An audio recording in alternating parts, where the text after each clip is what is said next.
Atlanta's local news team, Fox 5 News and News Radio 106.7. It's the hot spot seems to be LaGrange, Georgia, 70 now, 66 in Atlanta, 64 in Cumming, and also 65 in Sandy Springs.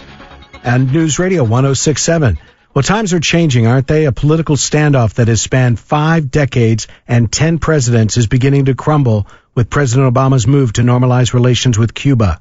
For some perspective, let's go back just a bit to 1962. It was October when President John F. Kennedy addressed the nation on the threat of the Soviet missiles being based in Cuba. The purpose of these bases can be none other than to provide a nuclear strike capability against the Western Hemisphere. Well, now with some limited travel and trade, let's bring in Georgia Congressman Buddy Carter, who recently visited Cuba.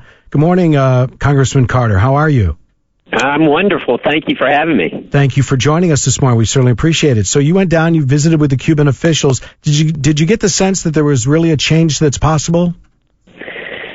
Well, really a change that's possible, perhaps. Whether a change has taken place, that's difficult. You know, I just couldn't help but feel that depending on who you were talking to, they were just towing the party line, and it was difficult to distinguish whether they were scared to say anything or whether they were prompted to say something. It was kind of eerie, to be quite honest with you, but I just could not leave thinking that, okay, I've gotten the truth here.